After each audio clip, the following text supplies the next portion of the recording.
I'm so excited to introduce Dr. Patrick Sartz, who's been working with neuropathy for many, many years now, and he's really doing such a great job. You get over 95% of success with the people you work with your protocol, and I know you're constantly updating it and making changes, and I just am so grateful that you're doing this with us. And so I'm going to let you take it from here, Okay. Dr. Sartz, and we're very grateful for your time. All right. Well, thank you, Donna. As I said, my name is Dr. Patrick Sartz. I've been treating neuropathy for a little over 13 years, but I've been associated with it for over 55 because my mother started to have numbness in her feet when I was about 12 years old. And basically that's why my interest in neuropathy. This picture was taken when I graduated from chiropractic college in '86. That afternoon, my dad came up to me and told me that I needed to find something to help my mom. And so I started looking at that time. Unfortunately, I never found anything to help her. My parents both passed away in '99, and I didn't find anything actually that was any effective on neuropathy overall until 2006. I started treating patients in my office in 2008. And my treatment protocols have evolved over the years that I doubt that we've gone for more than 10 or 11 months ever doing the exact same thing because things have evolved and worked from that. Neuropathy basically is, and some of this is going to be simple that you've all learned this in school, but we're dealing with the peripheral nerves, and that basically is everything outside of the central nervous system. And peripheral neuropathy can affect all organs and functions outside of the central nervous system. There is autonomic neuropathy, where we're actually having an effect on the parasympathetic and sympathetic nervous system, and it can actually start to affect on how organs function. But what we're going to primarily deal with today is neuropathy in the feet, something that we're more familiar with, and it's what most people are going to be coming in for and dealing with. Neuropathy overall is a secondary disease process, and what I mean by that is that something else caused it. Neuropathy does not start on its own, and it's because of that that there really is no cure for neuropathy. We are ways of controlling it and getting it under control, but we're not actually able to cure it. 40%, 35 to 40% of people that have neuropathy have idiopathic neuropathy, and that is we know you got it, but we don't know why. And because if we can't actually fix the cause, we sure as heck can't fix the problem permanently. And that is the reason why there is no cure. It is progressive. It will get worse over time.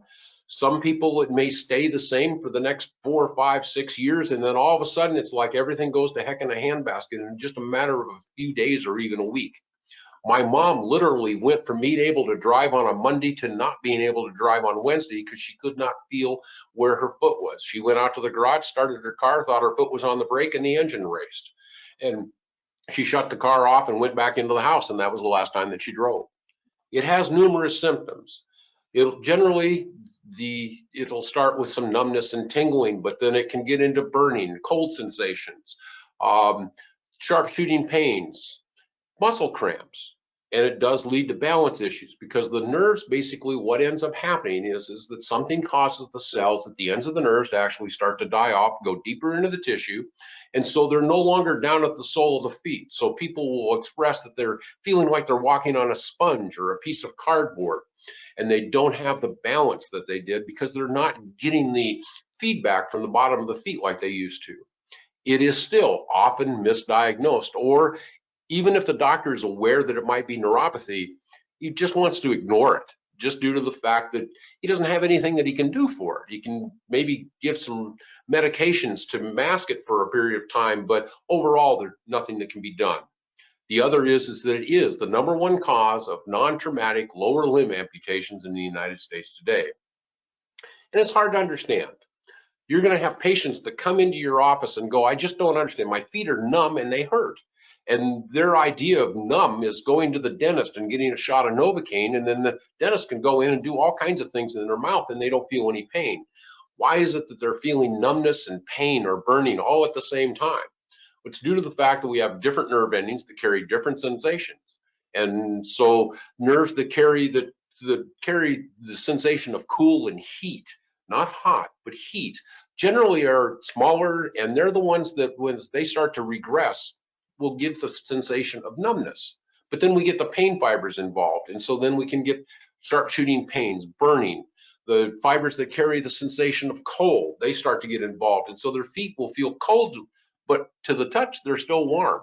And so these are the types of things that actually start to occur with neuropathy.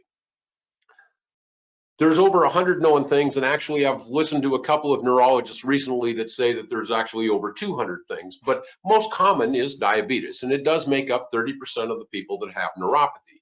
70% of diabetics will develop neuropathy at some point in time.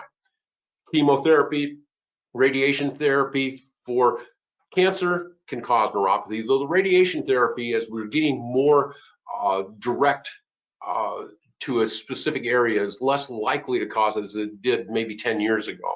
Excessive alcohol use will cause neuropathy, thyroid disease, Lyme's disease, certain medications, statin drugs for sure. You put statin drugs and peripheral neuropathy in the search engine in your computer, you'll have enough reading for the next week. Certain antibiotics will cause it, as will certain blood pressure medications. Vitamin deficiencies, the deficiency of B12 will actually cause neuropathy. But actually having too much B6 can actually cause neuropathy. So these are some things to look at from that aspect. Heavy metal toxicity, which is what we believe caused my mother's. That I grew up on a farm and ranch in eastern Montana. My mom got drenched with DDT, which was a herbicide pesticide that we used back in the 60s and 70s. And we didn't take the precautions that it'll kill every bug and weed, but it won't hurt us, was kind of the mentality that we had. And my mom got drenched with it one day and didn't bother to clean up for a few hours. And the numbness started in her feet a few weeks later than that and just progressed. And my mom spent the last 16 years of her life in a wheelchair because she literally had no feeling from her waist down. Heredity actually can cause some problems also, though a lot of times that actually is more environmental than anything else because of the way that they were raised and different things that do that. And trauma also can cause neuropathy, though trauma actually makes up less than 2% of the actual types of neuropathy. And thus the reason that I had to figure out some other way to deal with neuropathy was the fact I adjusted the holy heck out of my mom when she was alive, and she'd tell me that I had helped her, but in all actuality, I'm the youngest son, so that's what moms say, but I never actually did do anything for her. The thing is over 95% of all the causes of neuropathy have one thing in common, and that is it decreases the amount of oxygen that gets to the nerves. Nerve tissue is one of the more susceptible tissues to damage because of a loss of oxygen. And it's that loss of oxygen and nutrients that actually starts to cause the cells at the ends of the nerves to die off and go deeper into the tissue. The nerve itself does not die. It's the cells at the ends of the nerves. And that's the reason that the nerve continues to fire and give all these abnormal sensations. Now, a decrease in oxygen will generally, and I'm kind of going over this simplistically today because I want you to be able to explain to your patients so they actually understand it. But it affects either the transport system, the red blood cell, or the transfer system, which are the capillaries. And if you have a long enough problem with the red blood cell and its ability to carry oxygen, it'll actually start to damage the capillaries, which is another way that it progresses throughout time. Now, we all know and we all learn basically that the red blood cell carries oxygen. Now, with a diabetic or even an alcoholic, what ends up happening is that sugar and alcohol actually have more an affinity to the receptor sites for oxygen on the red blood cell than oxygen. And so they will actually block the red blood cell's ability to carry oxygen. So when a diabetic's blood sugar starts to go up and we measure their A1C and it ends up being 7, 8, 9, 10, we're actually, what that number is a percentage, and each time that goes up from a 5.5, which is normal, that's 1% less oxygen that's on each and every red blood cell.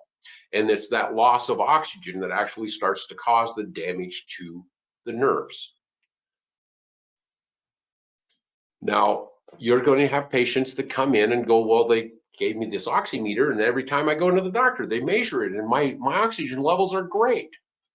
But here's the thing is an oximeter, one of the things that it does is it actually just measures how red is your blood, because oxygen makes blood red. So does sugar. There were studies done in 2012 and 2017 that showed that the This on a diabetic had the accuracy of about 20%. So in all actuality, the only way that they're going to be able to actually tell what their oxygen levels are is actually by doing a blood drive. Now, the damage that can happen to the capillaries, because the capillaries are where we actually have the exchange of oxygen and nutrients from the bloodstream to the tissues, and we take the waste products out. But capillaries can become damaged, and if they become damaged, like in this illustration here, you can see that you got a healthy one on the top, but there are broken areas in the bottom, and so we're not able to get the oxygen out of the bloodstream into the tissues. This will cause damage to the nerves themselves.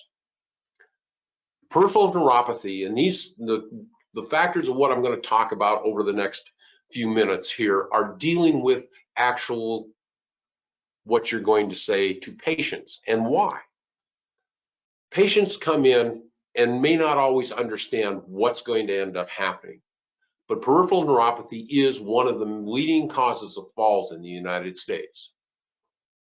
And falls can be serious because of the fact that the CDC has stated that 36% of people over the age of 70 that fall and break a hip die within a year. Now, they don't die from the broken hip. They die from the fact that they're not able to get up and move around like they should. And so a lot of them actually die from pneumonia because they're bedridden as they're trying to heal. But it's serious that they need to understand that balance and getting the proper nerve function back into their feet is essential, and it can be done.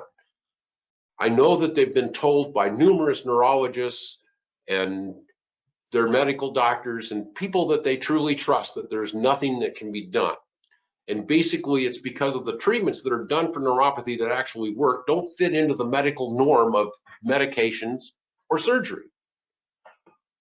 But there's multiple research out there that shows that we can actually regenerate nerves. Some colleagues of mine back in 2011 did pre and post biopsies on some patients that actually had autoimmune diseases that caused their neuropathy and showed they could actually increase the nerve density at the skin level by a little over 400%.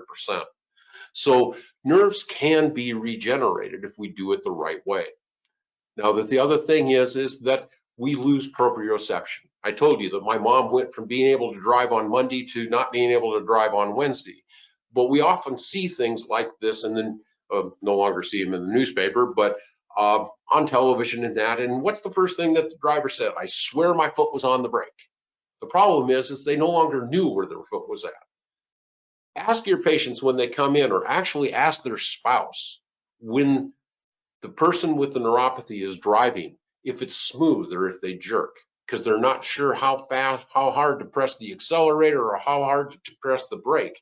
And so they have a tendency to over accelerate or over brake or that, and so that because they just don't get that feedback that they used to get. And it is the #1 cause of lower limb amputations in the world, or in the United States. One amputation occurs every 3.5 minutes in the United States, 24 hours a day, 7 days a week. And if you think about it, that's just unbelievable today. But that is what actually happens. And this can be prevented. And loss of sleep.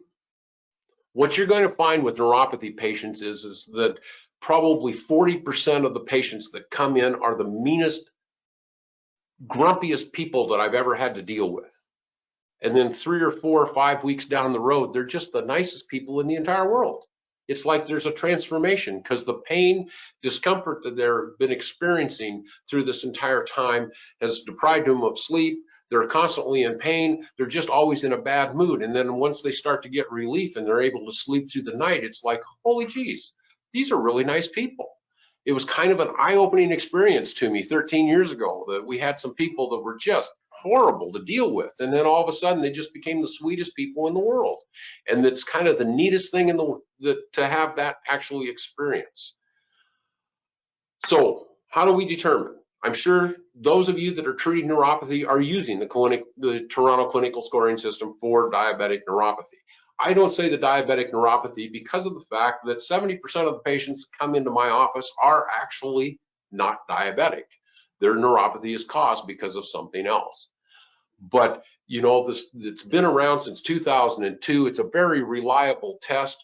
What I use is what we're doing is comparing 7 different sensations: cool, heat, cold, pinwheel, pinprick, light touch, and vibration, and to a control. I generally use the face. The reason is that trying to use the arm in that, some of these patients actually are already experiencing neuropathy in other parts. I haven't found a whole lot of people that are having neuropathy, loss of sensation up in their face. And so I test a couple of spots on their cheeks, one side to the other, or on their forehead, and find a spot that's a control. But basically, when everything's normal, they have the same nerve endings in their big toe that they do in their face, and they should feel everything the same way.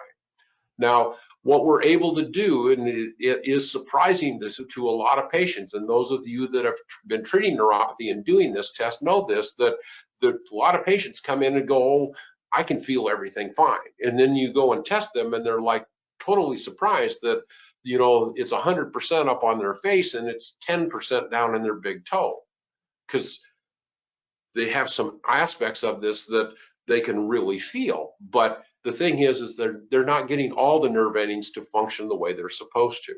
And so this works out really well, not only as an initial diagnosis, but also to track their progress as they start to get better. Now, neuropathy basically is, have to bear with me here for just a second here. It basically is a continuous loss of nerve function. Okay, a lot of times when people first develop it, they'll have negative symptoms that they can have it for years and not actually have any positive symptoms. They're negative symptoms. The water in the shower isn't as warm on their feet, but they don't notice it because it's warm everywhere else. So the tile floor isn't as cool to walk on, but that happens so gradually they're not really aware of it. I call neuropathy a majority rule disease. And what I mean by that is if you have more normal nerve endings than abnormal, you really won't have any symptoms. The symptoms start once the abnormal ones start to outnumber the normal ones. And this is something that a lot of you probably have noticed, is that people go, well, during the day, I'm pretty good. You know, I got my socks and shoes on, I'm up, I'm working, I'm doing this, I'm pretty good. And then at night, man, my feet are just bugging the heck out of me. Well, what happened? At night, they took off their socks and shoes, and now you're not doing anything to stimulate those normal nerves. They still have enough normal nerves that if you put on socks and shoes and stimulate them, that'll kind of override the abnormal sensation. But as soon as you remove that stimulus, the abnormal ones basically go, it's my turn. And so the nights are actually a lot of times when people first start to notice that they have a problem. The analogy that I use for this is as a kid growing up, when I would hurt myself, my dad would tell me he could make any pain in my body go away. And he was joking, I think, at this time, if I just let him hit my thumb with a hammer. And that's kind of the same thing that happens is that if you stimulate the normal nerves, it'll override that abnormal sensation. But unfortunately, neuropathy is progressive. And so after a period of time, it's going to get to the point that there's really not a whole lot that they can do that's going to minimize the discomfort and the pain that they actually start to experience. Now, traditionally, how are we treating neuropathy? Well, we use antidepressants, we use gabapentin, Lyrica. In the past, we used opioids, so we're getting away from that, though I still have some patients that are still on them. This is how my mom was treated. My mom died in '99,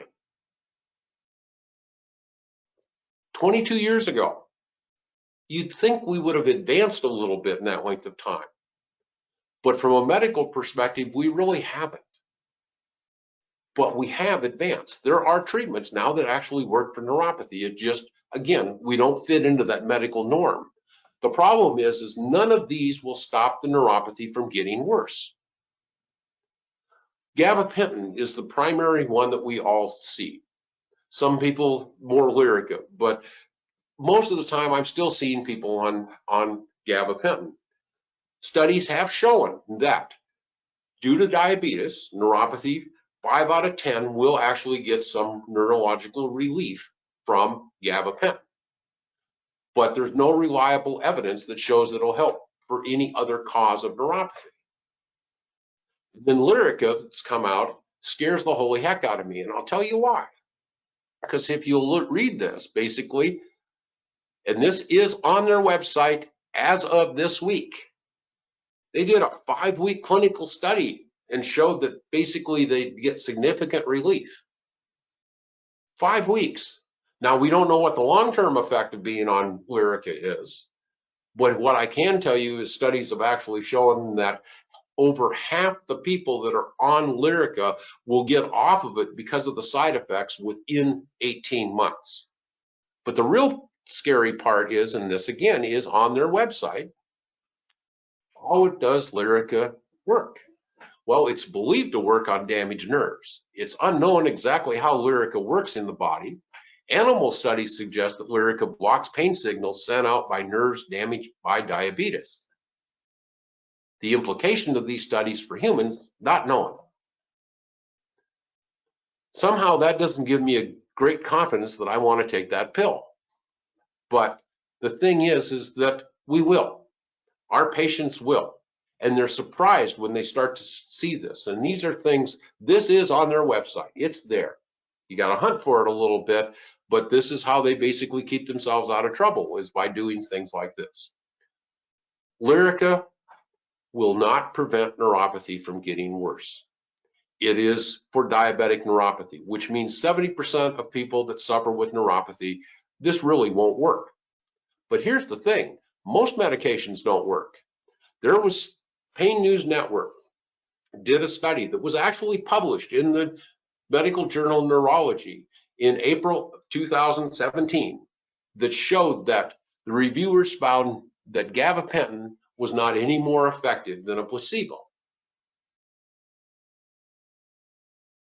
And Lyrica basically works the same way. In all actuality, they're just throwing something at it and trying to get people to believe that, hey, I've got something that'll help. But in all actuality, it really isn't. So the one thing that we know about all these medications, and this needs to be pointed out to your patients, is that there isn't a medication that actually works on the feet. They actually all work in the brain, in recognition. So all it's doing is blocking the symptoms from that particular aspect. So the one thing that we know about neuropathy, you don't do something the right way, it's going to get worse over time. It's a guarantee. How long? There's no way to predict. Some people will go on for years pretty much the same way, and then all of a sudden it's like they fell off the cliff. But there is a way to prevent them from getting to that cliff. And the quicker we can get to them, the better off they are. The thing that we need to do with neuropathy is realize it is a secondary disease process. The nerve cells actually died because of a loss of oxygen. To reverse it, we need to figure out how to get oxygen back into those nerves. That may be by angiogenesis, rebuilding capillaries, getting their blood sugar under control so that they're carrying more oxygen on the red blood cell. But then, how do we get it so that we can actually stimulate the mitochondria, the energy portion within that nerve cell, to actually cause replication? That's really the key. And how do we maintain it? Because those are the things that we need to do. It's taken over 50 years of research to obtain this. Combination of work from many scientists from various different fields. But we have to increase the blood flow overall. We need to increase the red blood cell's ability to carry oxygen. We need to rebuild those damaged capillaries. And then we need to stimulate the regeneration of the actual nerves that are damaged. NASA started working with infrared back in the 60s. And what they found was that near infrared, that energy just outside the visible range, would actually stimulate the production of cells 150 to 200% faster than when not stimulated with infrared. The way that it did it, by increasing ATP and nitric oxide production. It sped up the healing process. The problem was at that time they were using a heat bulb. And their problem was they were burning patients. And so it kind of was like, okay, well, how does that work? We burned them and healed them at the same time. So basically, it was kind of a neat thing to know, but they didn't really have a practical application for it. But what NASA scientists did find was this infrared would increase blood flow. It speed up the healing of wounds. They found that it actually would speed up the healing of an open wound by about 25%. They did the same study on sailors that were stationed on submarines where they were not exposed to any natural light and showed that they would actually heal up about 50% faster. It increased the capillary growth and function. But as people got older, it didn't work as well, and they didn't really understand why. Why would it that it would work great on a 20-year-old but not so much on a 60-year-old? Well, nitric oxide, of course, which is why we're all here. Nitric oxide was discovered in '92. It was called the molecule of the year. The Nobel Prize in Medicine was awarded to the discoverers in '98. What they found was nitric oxide is the major signaling molecule for vasodilation in our body. And as we get older, our production of it actually starts to decrease around the age of 40. And a lot of us, by the time that we get to be my age, where we're in our mid to late 60s, we're actually lower depleted. It controls, since then, what we found is that it actually controls how much oxygen and nutrients actually get into the cell. There's a Dr. Thomas Burke, which was one of the leading people in working with infrared on peripheral neuropathy. If you go on YouTube, he's got a number of YouTube videos. Actually, it's the same one, just in a number of different people have posted it. But it goes over the importance of nitric oxide. He's talking about a specific product that I don't know, and it's overseas. But the thing is he talks about how nitric oxide affects the body and why it's so essential and how we need to keep it built up throughout life so that we can actually heal. Nitric oxide is essential. It increases the dilation of blood vessels. It increases the absorption of oxygen and nutrients at a cellular level. And it actually helps decrease pain of neuropathy. In 1991, there was a paper that was published that talked about how morphine works, which is one of the most powerful pain relievers that we have today. And one of the things that it does is it actually increases the release of nitric oxide at a cellular level. It helps to decrease pain. Infrared helps to stimulate the production of nitric oxide. It helps to promote system function and wound healing. Studies showed that Navy SEALs, when used infrared light on injuries, actually could return to service 41% faster. But as we get older, the way this works is we need to increase and fortify that nitric oxide production. So here's what we know about peripheral neuropathy. It's caused because of a loss of oxygen. An effective treatment has to be able to increase the oxygen into the nerve endings along with some other essential nutrients. And at the same time, for people over the age of 50, 90% of them are going to need some sort of supplement to increase that nitric oxide. It is not going to be there naturally. Our protocols that I use basically use supplementation of nitric oxide, and I've used up to different types over the last few years. We use infrared light, and a specific one at that, to increase the utilization of the nitric oxide for the nerve cell regeneration.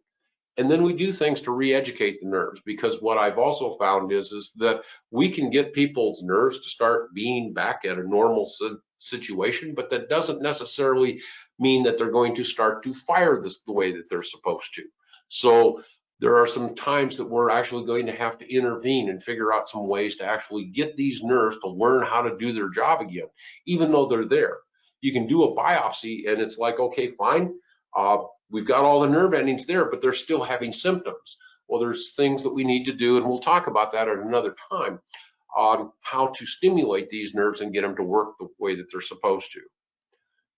So our treatment, basically, as I said, nitric oxide supplementation, infrared therapy, nerve sensitivity regeneration. Berkeley Life, why I'm here today.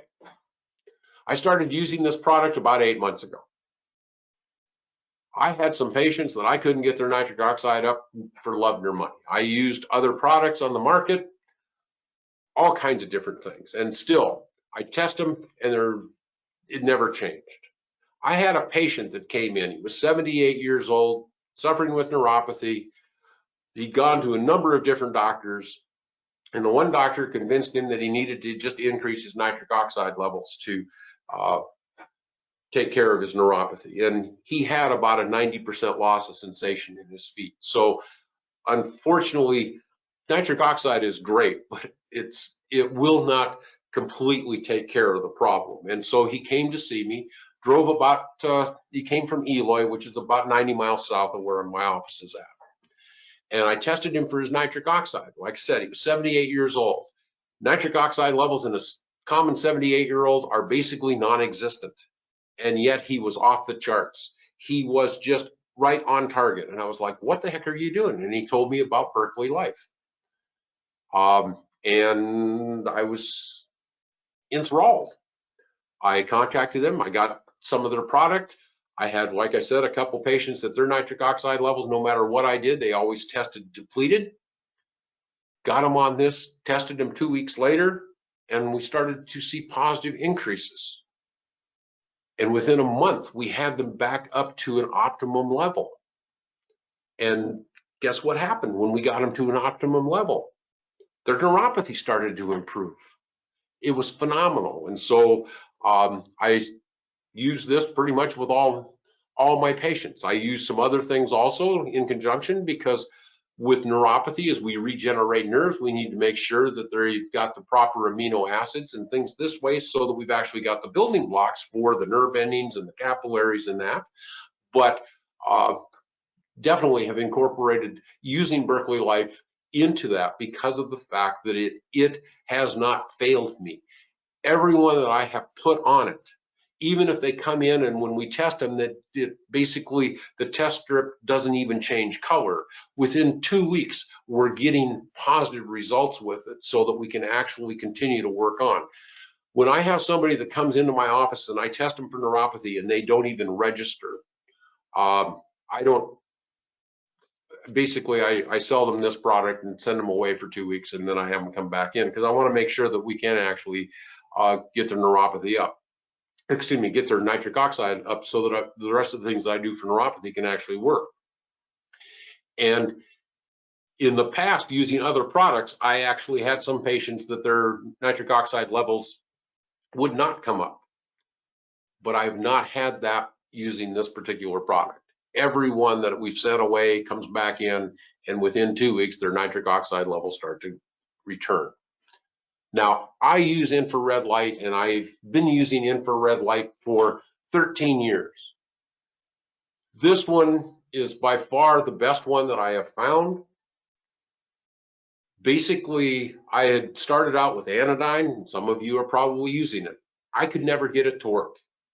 Try as I might. I still have 4 units or 5 units here in my office. If you'd like them, I'll be more than happy to sell them to you at a substantial discount. But I just haven't found that it was beneficial. I went with InLight for a period of time, and then went with Health Light. Health Light did advance to some degree, and if any of you have been treating neuropathy for any period of time and you've been using Health Light, you may already be aware of this particular product, because the president of Health Light that I dealt with for 10.5 years, a little over 2.5 years ago, called me to tell me that he had submitted his resignation. He'd let me know why when it went into effect. And when it went into effect, Patrick called me, yes, his name is Patrick also, to tell me that he had gone to work for another company. His wife is an RN. She's been treating neuropathy for years also, along with Patrick being the president of Health Light. And she had been using this particular product in their clinic in Reno, basically as a test to see. And what she found was the response was so much better. So I got one of these units, gave it to a problem patient that I literally had one patient. She's from Williston, North Dakota, which is about 110 miles north of where I'm from. Had never been able to help her with her neuropathy at all. When she first came in, she had about a 60% of loss in her feet. Over the years, that had progressed to 100% loss of sensation in her feet, about an 80% in her calves, and actually about a 40% loss in her thighs. Gave her this unit to use. Over the course of the last 18 months, she literally has gone from, like I said, 100% loss in her feet. We still have a loss, but the loss now is 40%. She has a 20% loss in her calf. She has no loss of sensation in her thighs. This unit, basically the problem that we've always had with infrared is that, as we discussed before, is if you increase the intensity too much, you also increase the heat. This company, or this product, basically was designed by a woman in Albuquerque that figured out a way of dissipating the heat and increasing the intensity. They just did some clinical study, or some scientific studies about the intensity of the infrared that was output, and basically it's 3.5 times more than any of the other units that are on the market today. The reason that, like using a laser, a cold laser, that you have to keep moving it is the intensity of a cold laser is much higher.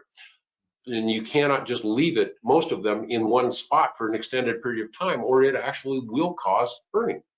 So what we're doing with this is actually being able to dissipate the heat output, so that, and it actually, the temperature of it's about a 0.5 degree warmer than normal body temperature or skin temperature. So it's comfortable for the patient, but the results have been phenomenal. And LED lights actually do produce more energy over time than a laser. And as long as we can do it without the creation of heat, we can actually get much better results. And then I started using the Rebuilder. Now, I looked at the Rebuilder probably 15 years ago, and that's all I did. I looked at it. It looked like a TENS unit. And I have a built-in prejudice in because of the fact that when my dad passed away at 99, my brother and I went through their records, and we found that they had spent basically about $250,000 of their own money in the 1970s and 80s trying to find some way to help my mom. And basically at that time, there really wasn't a whole lot. So in my mind, what I've always imagined was the doctor looked through the window, saw that my folks drove a pretty nice car, and went, geez, maybe I can help them. And they tell my dad, you know, we can help your wife. And my dad would pull out his checkbook and write you a check. Now, I don't begrudge my parents the money that they spent.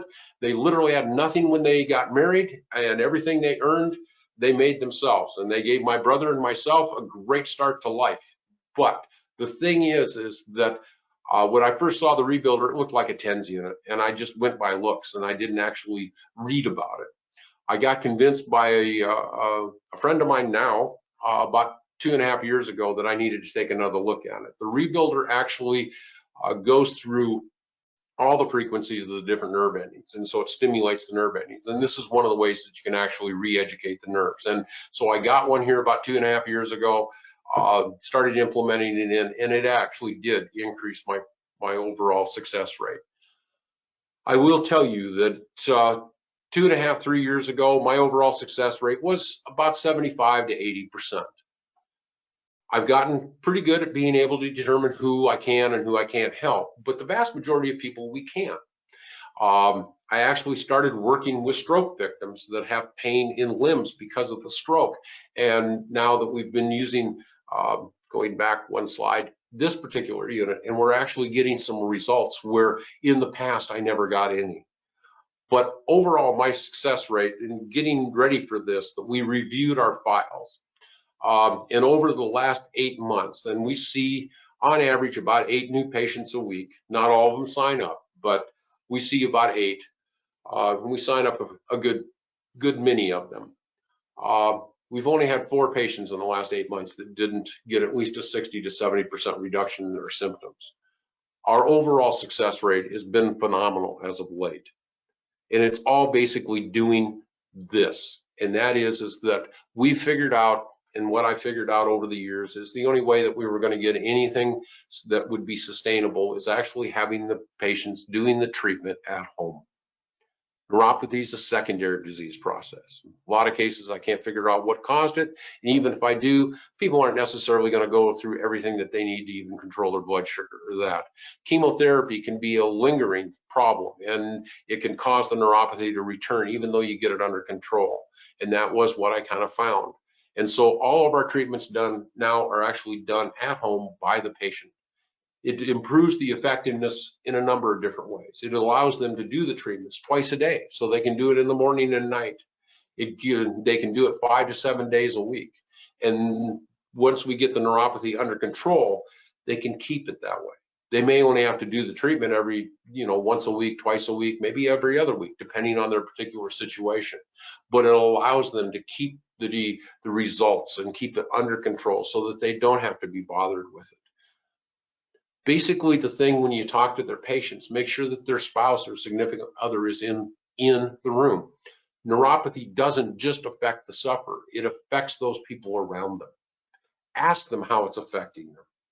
Chances are they haven't been asked how it's affecting them, but it gets them involved in the decision of what they're actually doing and working from that aspect. What we're out to do is to prevent all of these circumstances: the falls, the broken hips, ending up in a wheelchair, the amputations, difficulty walking, proprioception, and getting people back to this, enjoying life again. It can be done. We're trying to get them to live with happy feet. I want to thank you. We'll open it up now to any questions. Hopefully you got a little something out of that and it didn't come off, but I have a lot more information in the future about how to specifically treat different conditions. But today I just wanted to do an overview because some of you are just looking at neuropathy the first time. What I can tell you, if you do things right, start it out right in the beginning, your success can just be unbelievable. Wow, thank you so much. That was fantastic. Wonderful. We're so grateful for your time today. I just wanted to open up and say, does anybody have a question? And if you don't have a question, that's okay. We'll be following up and sending you information. But I want to just thank Dr. Sartz for such a fantastic presentation. No questions yet. So, oh, by the way, Dr. Sartz, if anyone on the call wants to get in touch with you, is it okay if I give them your contact information? And if so, how would you like them to contact you? Initially, right now, by the email, the azneuropathy@gmail.com. And okay. The reason is that Carla's going on vacation. And so I'm going to be next week. I'm manning the office by myself, and I get enough already. One of the things I didn't mention is yes, the treatments are all done at home. Guess what I give them?